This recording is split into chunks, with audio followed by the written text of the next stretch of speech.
Hello learners, I am Dr. Anjana Agarwal talking on micronutrients.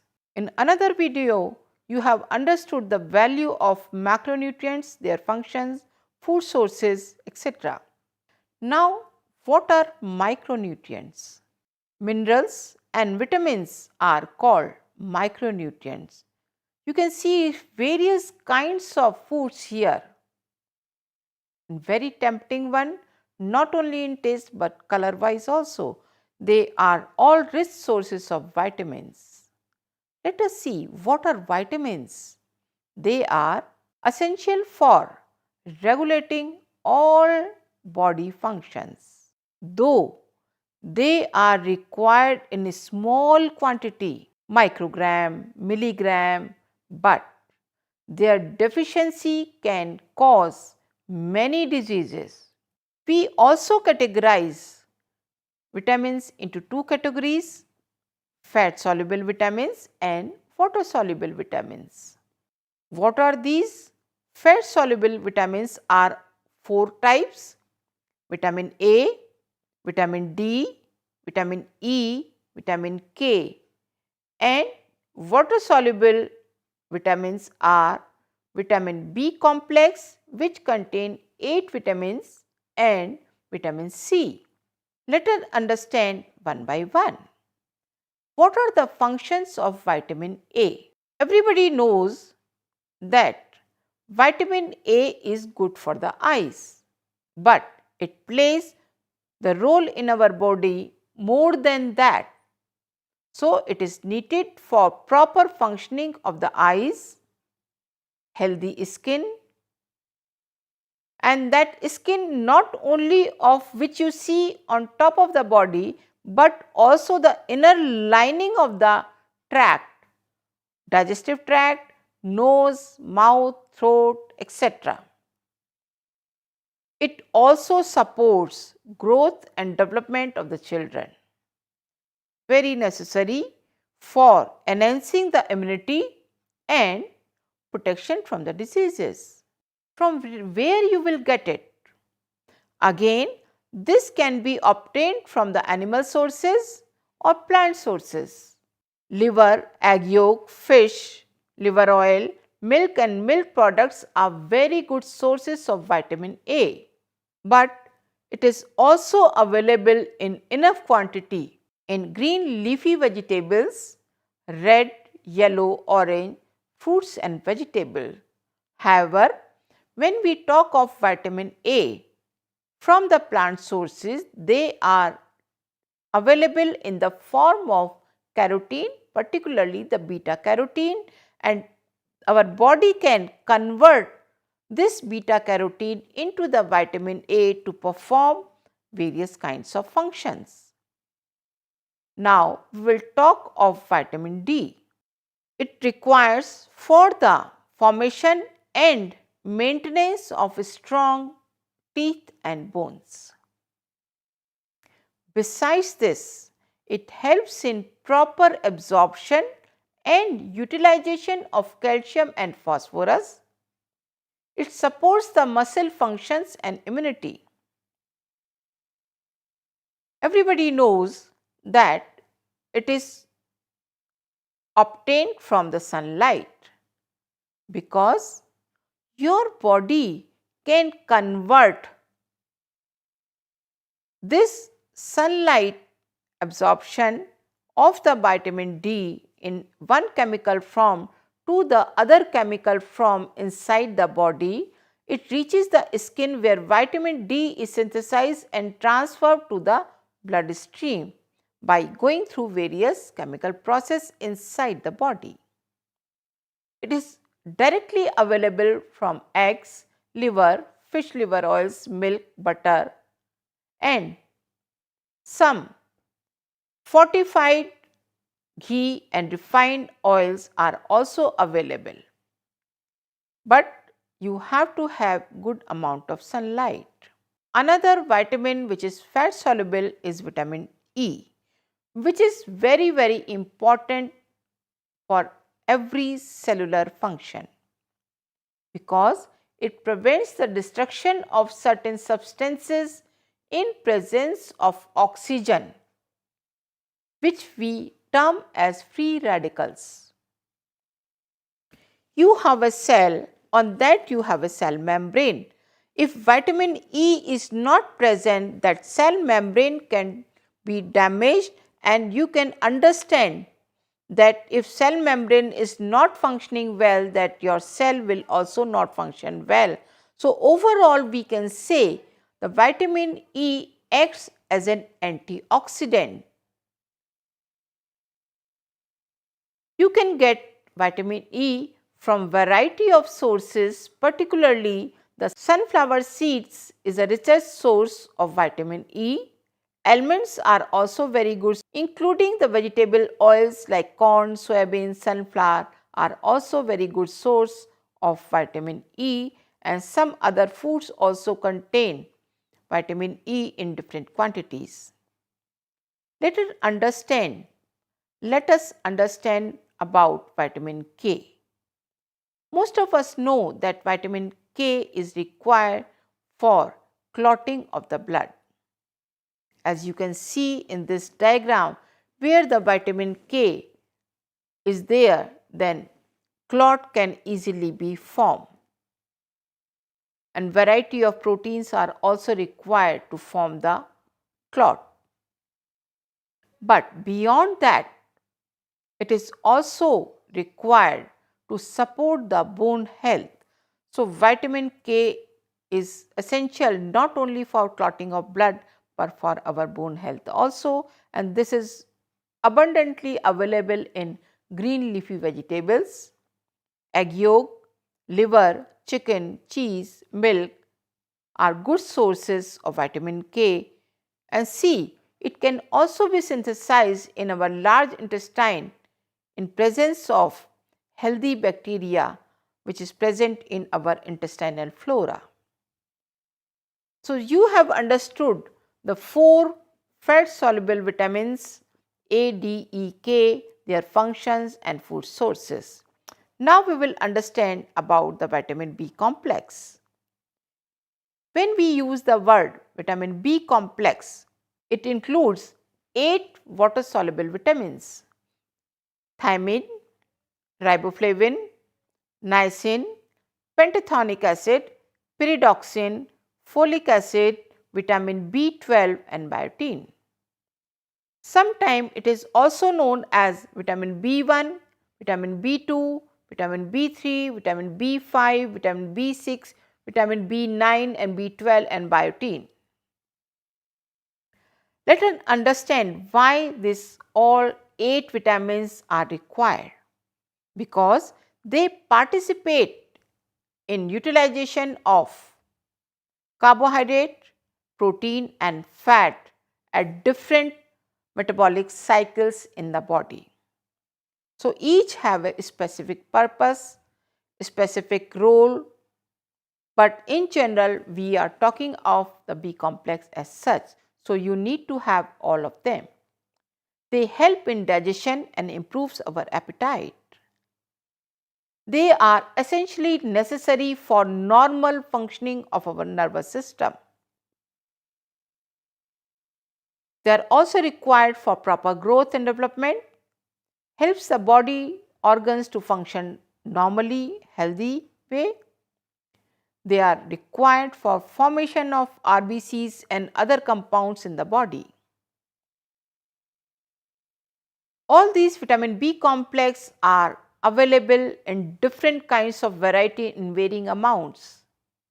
Largely, if we keep on consuming these sources like liver, poultry, meat, fish, eggs, which are generally consumed by non-vegetarian people, but for vegetarian, lot of varieties available from whole grain cereals and pulses, fruits and vegetables, particularly green leafy vegetables. And most of us are consuming milk and milk products where they are also getting the vitamins. When we are talking of vitamin C, it is very, very essential for the formation of the substance that holds the cells together, and that substance is known as collagen. and that is why it is very much needed for strong teeth and bones. And very interestingly, you will know that it is also required for the production of hemoglobin and other substances in the body. I told you that it is essentially required for utilization of other nutrients in the body, and particularly the iron and vitamin C combination is required. It helps in fighting the germs which causes the disease, so it facilitates the recovery from illness. So whenever you have any kind of cough and cold, it is said that you consume extra amount of vitamin C. It is available in large amount of citrus fruits. Orange, lemon are citrus fruits, and amla is one of the richest source of vitamin C, followed by guava, though it is not a citrus fruit. Vegetables like capsicum, tomato are good sources. Green leafy vegetables are very good source of vitamin C. Spinach, cabbage, coriander leaves are vitamin C rich sources.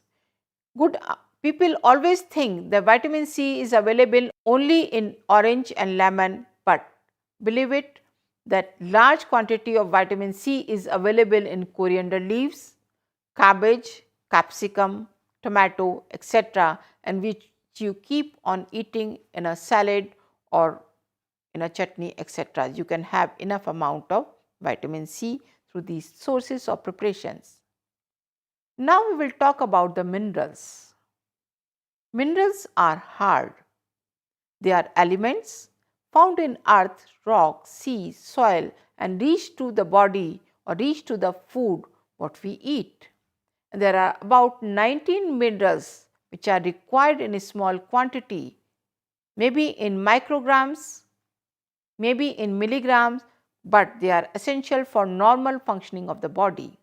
Some of the minerals which are known to most of us are calcium, iron, iodine, zinc, magnesium, sodium, potassium, phosphorus, selenium are very important one.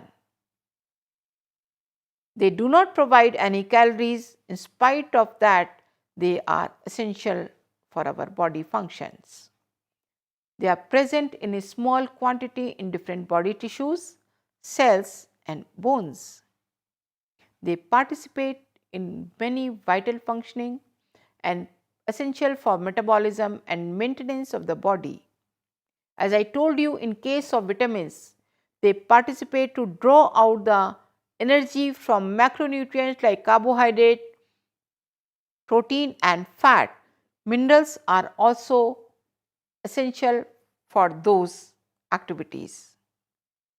Let us talk about the main mineral, that is calcium, which is present in largest amount in the body, particularly in the bones. It requires for the muscular contraction, blood clotting and functioning of our nerves. Calcium or phosphorus perform equally, and they should be available in the body in the equal ratio, and particularly when it is required for formation of bones. Excess of phosphorus may deplete the calcium. Now, it is very important point here. We always talk of the calcium and we keep on consuming the extra amount of calcium from variety of sources, including the food and the supplements, but we never realize that excess of phosphorus is depleting the calcium, not always the less amount of intake of calcium. For better utilization of calcium, vitamin D is also needed. It is largely available in milk and milk products, but it is also available in green leafy vegetable. In some cases, it is bound form and not easily utilized by the body. It is also found in sesame seeds in enough quantity, but some amount has to be limited in consuming these seeds, and only cereal that is called ragi or nachni, in some places it is also known as madua in Uttarakhand, that is richest source of calcium in terms of the whole grain cereals. If we do not have enough calcium, what will happen? It will affect the bone development, particularly of children, women and elders. And deficiency of calcium may be known as rickets in children and osteoporosis in adults. In this picture, it is very clearly seen the child is having the bowed legs, and that means it is suffering from the rickets, and that may be due to the calcium intake which is low, and also the vitamin D is also low, which together is not giving the enough strength to the leg. In case of the elders, lady here, her back is bended. That term is called osteomalacia. That means bones have not enough strong to stay still, but they are bended, but they are not broken. But in other case, which we call it osteoporosis, you can see the network, the bones become weak and porous.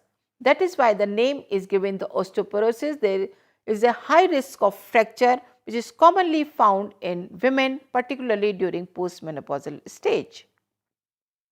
Now we will talk another important mineral, that is iron, which makes our blood red and we make our life very active. It is one of the major component of hemoglobin that is present in red blood cells. What is the function? It helps in better transport of oxygen to the body cells via blood. The oxygen we keep on breathing, that oxygen goes to the blood, but for that iron is very much needed, and it is available in plant sources or animal sources. The green leafy vegetables are very good sources, pulses are very good sources, cereals are very good sources, but on the plant animal sources, egg yolk or meat are good amount of iron is present there. What is the difference with the iron present in the plant sources or animal sources? Because iron in the plant sources, I just told you, the green leafy vegetables, cereals, pulses, etc. But there are some inhibitors present in them which inhibit the absorption of iron. But when we are taking the iron from animal sources, that is better absorbed. There are some inhibitors there, we will talk little later.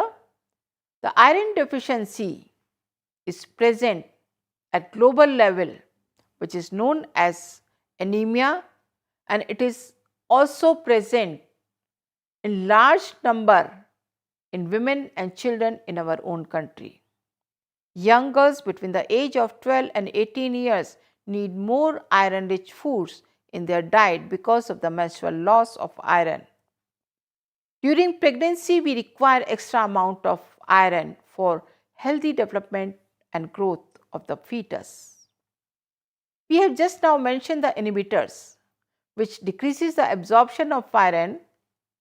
Certain naturally occurring constituents in foods like oxalates, phytates, caffeine and tannin are available, which is found in tea, coffee, cereals in enough amount, which hampers the absorption of iron. But at the same time, vitamin C and some proteins can increase the iron absorption. That is why they are also known as enhancers of iron. Here is the example. If you eat some iron-rich food like along with the tea, it will not be absorbed by the body. If you eat iron-rich food along with the vitamin C or some kind of citrus fruit, it will be absorbed by the body. Third mineral of high importance is iodine, which is needed for the synthesis of thyroxine hormone that is produced by the thyroid gland. And thyroxine regulates many vital functions of the body. It is essential for growth and development, and particularly the brain development.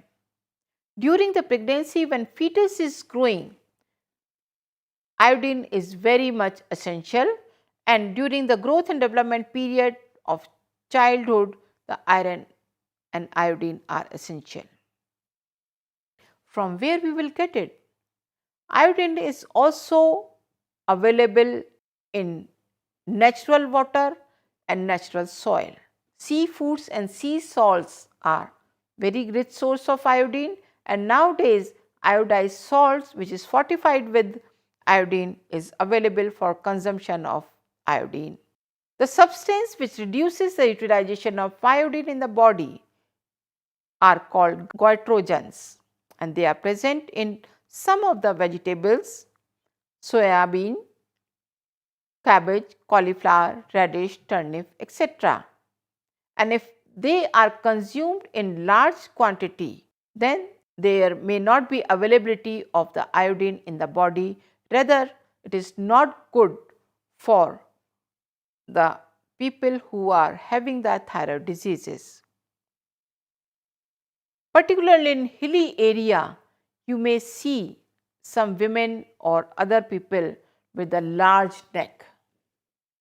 That is called goiter, which is the enlargement of neck regions. It also causes mental retardation in children, so they perform badly in academics, and we are not able to relate this iodine deficiency in them. There are many other cases or disability due to the deficiency of iodine. Most important nutrient we need is water. Why it is so important? Because more than 50% of our body is said to be made with water, though it is present in terms of the fluid in the body.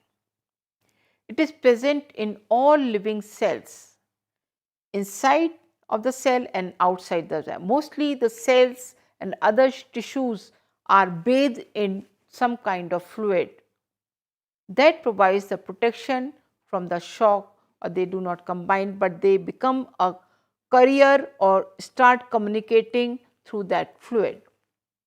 So, water helps in digestion, absorption and transportation of the nutrients inside the body. It helps to excrete the unwanted material in the form of urine and etc. It maintains the body temperature. Perspiration. When your body is too much heated in the hot environment, you start perspiring because body wants to maintain the body temperature. So, one should drink 6 to 8 glasses of safe drinking water every day. So, water balance in the body is very, very essential. So, whatever amount you are drinking, it is lost through the body in maybe in the sweat form, maybe urine, tears, feces, etc. And similar amount of water should be drunk in the form of plain water, milk, fruit juices, kanji, etc. So, these are simple form of the water or beverages we can say you can drink. So, these are some of the examples. You have understood the micronutrients. Micronutrients contain vitamins and minerals at large. See how many types of micronutrients are there, how many types of vitamins are there. 4 fat soluble, 8 vitamin B complex, vitamin C, the n number of minerals are needed by the body. So, if you will eat all types of food on a regular basis, then only you will have the sufficient amount of micronutrients, and you must always take into consideration Without the presence of micronutrient, your body functions will not happen as they should, or they will make you more healthy. Thank you very much.